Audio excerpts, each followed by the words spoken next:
Mais Joseph ne voulait pas l'écouter, refusa de coucher à côté d'elle et d'être avec elle.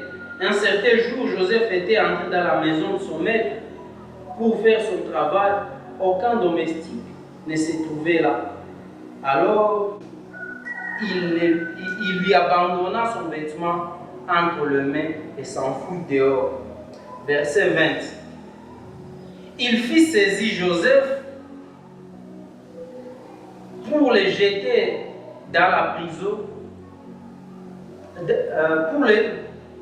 Il fit saisir Joseph pour le jeter dans la maison d'arrêt où était détenu le prisonnier du roi. Ainsi Joseph demeura dans la prison, mais l'Éternel fut avec lui et lui témoigna sa bonté. Il lui fit gagner la faveur du commandant de la prison. Celui-ci lui confia les soins de tous les détenus qui se trouvaient dans la prison et la direction de tout ce qu'on y faisait. Il ne s'occupait plus de rien de ce qui passait par la main de Joseph, parce que l'Éternel était avec lui et faisait réussir ce qu'il entreprenait. Amen. Amen. Mon enseignant de l'introduction à la du prendre dictat, pourquoi? Parce que des fois je peux penser que ce que je vais dire, c'est sûrement ce que Dieu veut communiquer ou c'est tout ce que Dieu veut communiquer. Mais parfois en lisant un texte et l'autre, des fois Dieu parle à quelqu'un juste par la lecture et c'est suffisant pour lui. Et tout ce que tu vas dire ensuite, Dieu a déjà fini à parler à cette personne. Peut-être d'autres choses c'est juste pour les autres, mais c'était dans la lecture où Dieu lui a parlé. Et en ce jour, comme nous sommes en train de parler de l'impact de la foi chrétienne. L'impact de la foi chrétienne. Quand on parle de l'impact, je crois qu'on a déjà défini tout ce qui concerne l'impact de la foi. Mais l'impact, si je peux dire autrement, l'impact, c'est la conséquence de la foi. Ou soit ce que produit la foi dans la vie de quelqu'un, dans la marche avec Dieu. Quand on marche avec Dieu, quand on a la foi, quand on marche avec Dieu, il y a plusieurs choses qui se passent. Mais en ce soir, on va juste prendre un petit moment justement pour introduire. Et la personne type sur laquelle on va se focaliser ce soir, c'est Joseph. Comment est-ce que l'impact de la foi a eu l'impact sur lui? Et ça a eu une répercussion sur tout ce qu'il faisait et dans tout ce qu'il touchait. Alléluia. Amen. L'impact de la foi dans la vie ou dans la marche avec Dieu. Qu'est-ce que la foi amène? Qu'est-ce que la foi procure? Ici, c'est Joseph, un homme qui était aimé par son père, vendu par ses frères, conduit en Égypte. Et à un moment donné, j'imagine en tant qu'être aimé, Joseph commençait à se dire, c'est fini pour moi.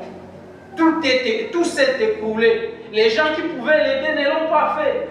Joseph pouvait dire, allez, peut-être que tous les rêves sont déjà engloutis. Mes frères et sœurs, quand vous avez la foi, peu importe ce qui se passe autour de vous, c'est que Dieu a dit, il finira par le faire. Amen. Si Dieu promet une chose, malgré les difficultés, malgré les défis, on peut voir les problèmes, on peut voir les choses en face de nous, des choses qui nous mènent à dire une chose. Accrochons-nous à ce qu'il a dit, il finira par le faire. Yes. Alléluia. Amen. Je veux même dire une chose. Il arrivera le moment où tu oublieras même ce que Dieu avait dit à cause des situations difficiles. Mais ça ne veut pas dire que Dieu a annulé sa promesse. Ton oubli n'annule pas la promesse de Dieu. Yes. Come on. Et c'est comme ça que Joseph se retrouve en Égypte. Et quand il arrive en Égypte, peut-être qu'il pouvait se dire, j'allais être un esclave. Mais on peut dire, il est comme allié familial, il n'est pas d'ami, il n'est pas allié. Nous, on a sogeza, karibu na utimilifu ya ahadi. Alléluia. Récemment, je parlais à quelqu'un, je lui ai dit, toutes les fois où tu verras l'intensification des défis dans ta vie, prépare-toi à une dimension supérieure. Amen. Amen. Parce que des fois, on a comme l'impression que ça veut m'exterminer. Non, Dieu est en train de dire, tu dois passer cet examen pour passer à la classe supérieure. On n'a jamais eu de diplôme sans pour autant passer des examens. Pour arriver à un certain niveau de réussite, il faudra coûte que coûte passer des épreuves. Et Joseph arrive dans cette situation. Mais l'une de première chose, Joseph, lui, il n'est pas un jeune homme comme tout autre jeune homme. Joseph, c'est un hébreu. Joseph, c'est quelqu'un qui a la foi en Yahweh, en l'Éternel. Alléluia. C'est que on peut dire, ah, vous êtes arrivés ici, vous tous, vous êtes des jeunes, c'est bon. Mais la particularité, c'est que moi, au-delà d'être jeune, je suis attaché à Dieu. Ça change. Alléluia. Peut-être on arrive dans une affaire, on dit tout le monde va le faire, c'est bon. Mais la différence avec tout ça, c'est que je suis quelqu'un qui appartient à un peuple particulier, à un peuple mis à part. Et la première chose qui accompagne cela, cette foi en l'Éternel, cette foi en Dieu, attire la première chose, ou amène comme conséquence ou comme impact, il y a ce qui l'accompagne, ce qu'on appelle la présence manifeste de Dieu. Joseph, lui, il part comme esclave, mais la Bible est en train de dire, l'Éternel fit avec Joseph. Des fois, on arrivera dans des situations, dans des circonstances où on a comme impression, on est seul. J'ai une bonne nouvelle pour toi, que si tu as la foi, tu ne marches pas seul. Amen. Il y a la présence de Dieu à tes côtés. Amen. Des fois, quelqu'un t'écoute en train d'utiliser les nous. Ce n'est pas les nous de majesté, non, nous sommes à deux. Il y a l'Éternel avec nous. Alléluia. Amen. C'est pourquoi quand tu vois des situations qui dérangent, rappelle-toi que je ne suis pas seul. Il y a l'Éternel qui marche avec toi. Si tu as la foi que tu places en Dieu, attire Dieu à tes côtés. Attire l'Éternel pour que vous puissiez faire marche avec lui. Joseph, lui, il s'est pensé, ah, c'est fini, ici je suis esclave. Mais la chose que peut-être qu'il ignorait, c'est que l'Éternel avait décidé de dire, même dans l'esclavage, autant vous les longs, tu as tombé à Pamoja. Oh, tu ne vas pas marcher seul, Joseph. Nous serons aidés. Nous aurons des choses que personne ne peut pas faire. Ici, tes frères ne sont pas là. Ici, ta famille n'est plus là. Ici, ton père qui t'aidait à interpréter le rêve n'est plus là. La seule chose que je te promets, ma présence à tes côtés. C'est pourquoi Moïse se retrouve en train de conduire Israël. Il se rend compte que le défi devient tellement grand. Et il dit à Dieu, si toi tu ne marches pas avec nous, Dieu ne permet pas que moi je puisse quitter ici. Alléluia. C'est que la présence de Dieu, quand on a la foi en Dieu, elle n'amène pas d'abord l'argent, elle n'amène pas d'abord le bien, elle amène la présence de Dieu. Mes frères et sœurs, j'aimerais nous dire une chose. Quand nous avons la présence de Dieu, nous avons le paquet qui contient tout ce que nous avons besoin. Alléluia. Amen. Des fois, c'est comme quelqu'un, on donne cet exemple, on dit qu'il y a un parent qui avait pris ses filles ou ses enfants, les amenait dans un magasin, il leur dit, choisissez tout ce que vous voulez. Et les enfants commencent à choisir, moi je veux ce bijou, l'autre choisit, moi je veux ça. Et puis on voit l'une de ses filles en train de se réserver. Et quand on appelle sa fille, on lui demande, mais pourquoi toi tu ne choisis pas? Il dit non, je n'ai pas trouvé ce que je cherchais. On lui dit, c'est quoi? Moi je cherche le bijoutier. Et quand on lui demande pourquoi tu les cherches, il dit, moi j'ai compris une chose. Je peux avoir ces bijoux, je partirai, demain je reviendrai. Mais si j'ai le bijoutier, c'est que tous ces bijoux ici, c'est à moi. Alléluia. Amen. Des fois, on pense qu'il faut avoir des choses, alors qu'on a plutôt besoin de la présence de Dieu, qu'elle nous accompagne. Elle ouvrira des choses que nos mains ne peuvent pas ouvrir. Alléluia. Et elle frayera le chemin, même au milieu du désert, quand on a la présence de Dieu, même au milieu d'une nation corrompue, une nation qui ne reconnaît pas l'Éternel, la présence de Dieu est ce qui nous établit. Alléluia. Amen. Joseph arrive en Égypte. La chose que Dieu lui donne en premier. Il ne lui dit pas, je te fais accepter par tout le monde, je te fais passer premier ministre, je t'établis. Non, il lui dit, il ne le lui dit pas même. Il dit, je suis juste avec toi.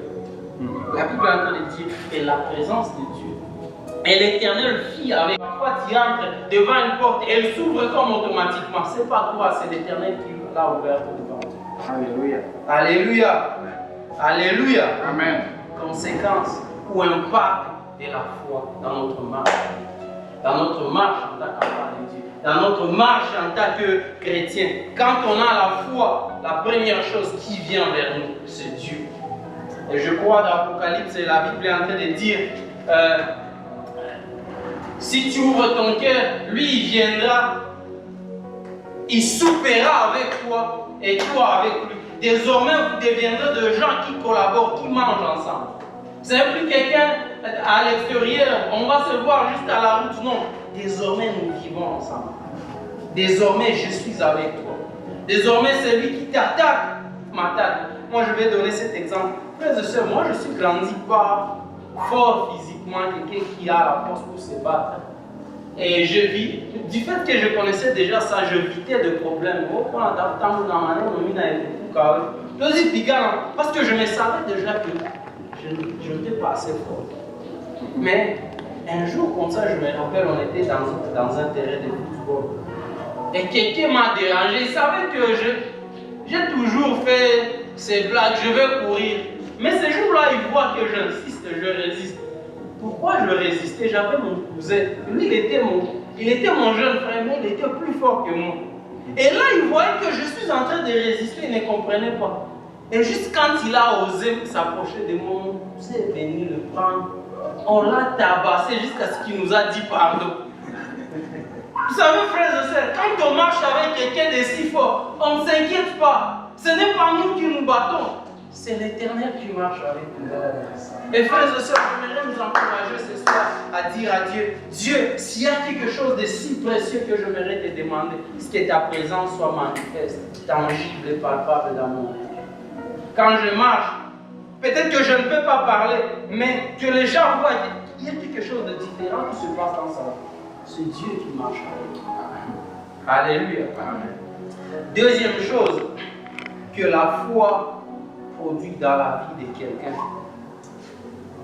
La foi produit la fidélité dans les petites choses.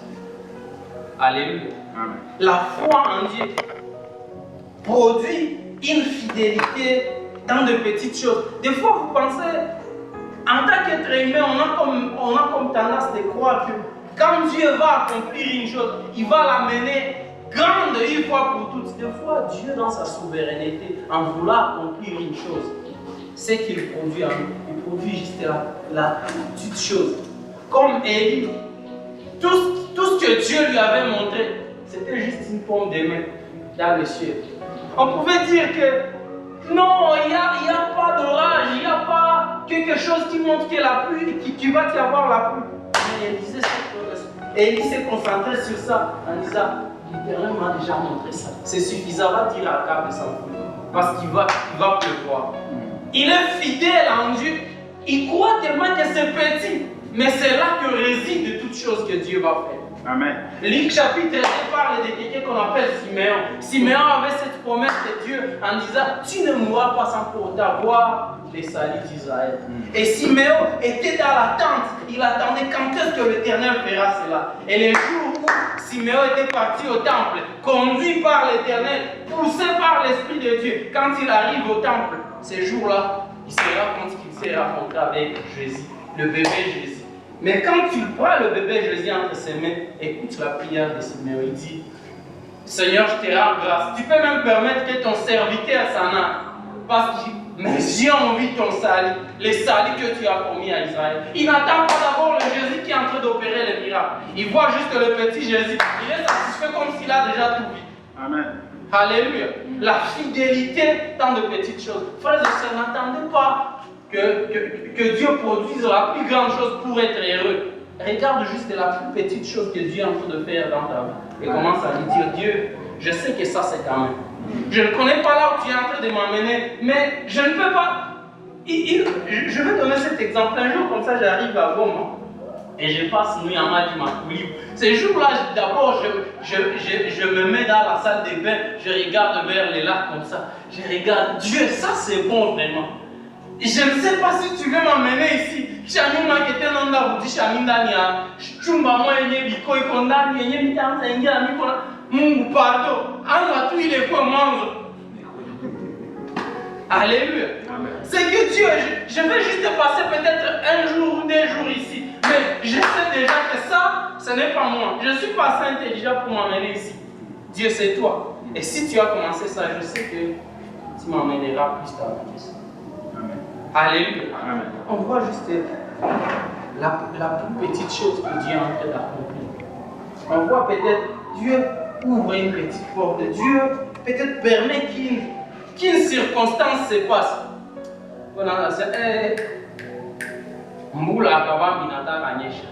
Je ne connais pas ce qui est en train de se passer, mais je me sens déjà convaincu qu'il y a quelque chose de plus grand, de plus glorieux, de plus précieux en train de se passer.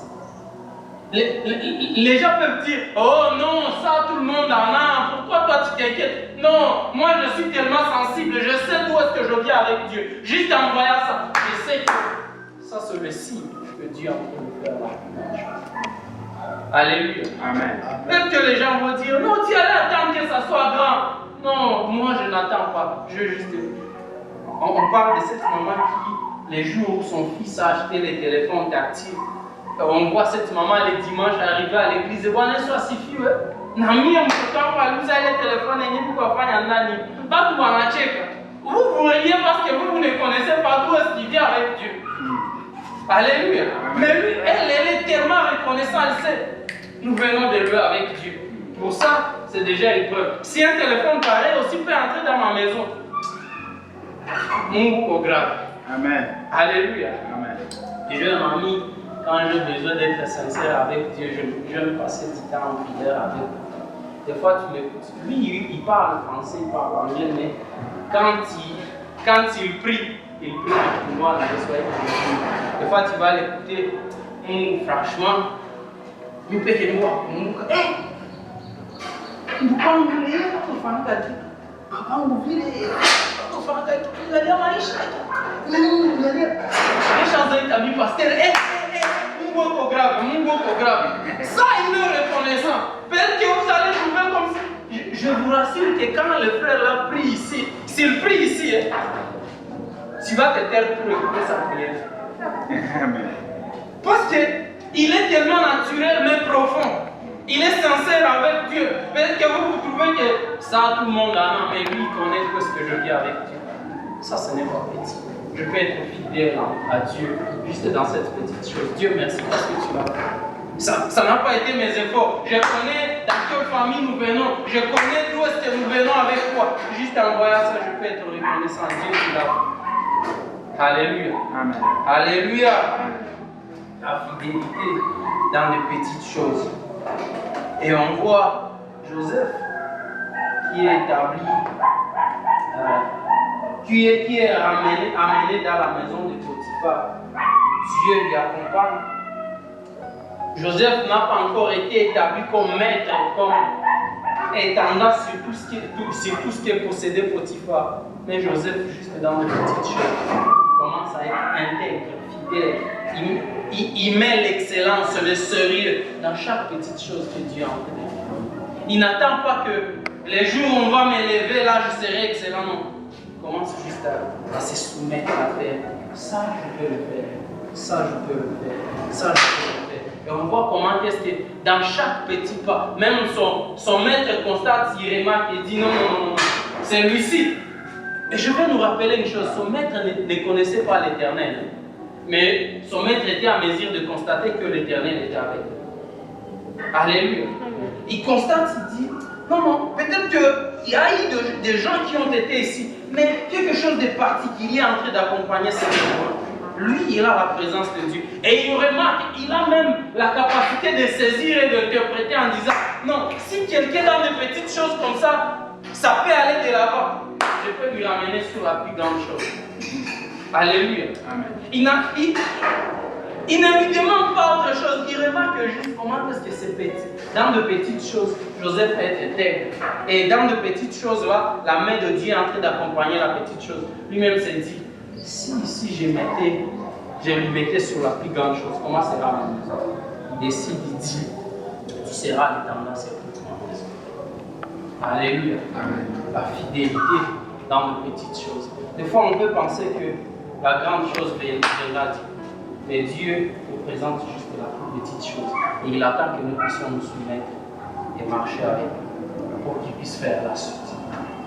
Alléluia. Amen. L'impact de la foi chrétienne, ça ne sera pas forcément d'abord opérer de miracles, mais premièrement, la présence de Dieu nous accompagne. Deuxièmement, elle nous poussera à être fidèles, intègres dans de petites choses que Dieu nous confie.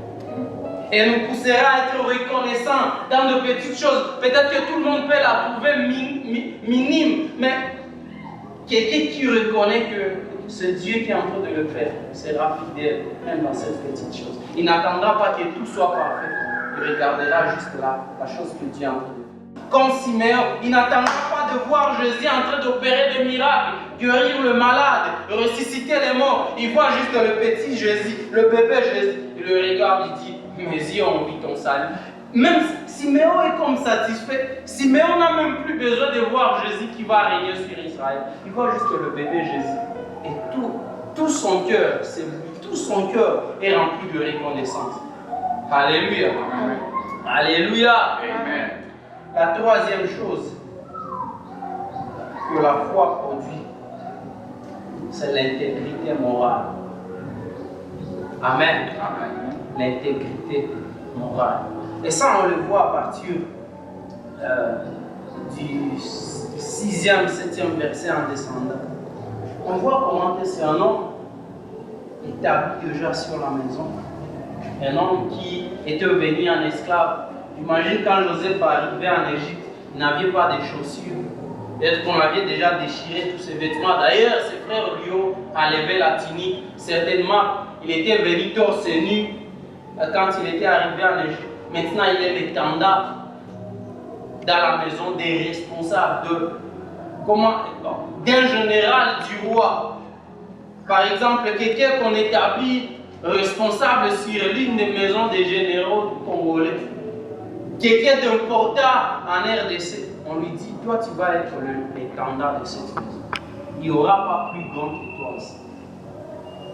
Et la femme et son maître dit évidemment. Et la Bible est en train de dire, ça n'a pas été seulement un jour, ça n'a pas été seulement 2 jours, mais ça a été une insistance. Chaque fois, cette femme revenait encore et encore. Mais Joseph, il dit, comment ferais-je un si grand péché contre l'Éternel? Frères et sœurs, là où Joseph est, les anciens de l'Église n'y sont pas. Alléluia. Amen. Là où Joseph est, il n'y a aucun pasteur qui est là qui pourra dire, on va t'exterminer si tu fais ça. Là où Joseph est, s'il fait ça, même si le gens apprennent, on ne va pas l'exterminer à l'église, il n'y a personne. Mais Joseph est à mesure de reconnaître que même ici où personne ne me voit, il y a quelqu'un qui marche régulièrement avec moi. L'Éternel, la présence de Dieu avec moi.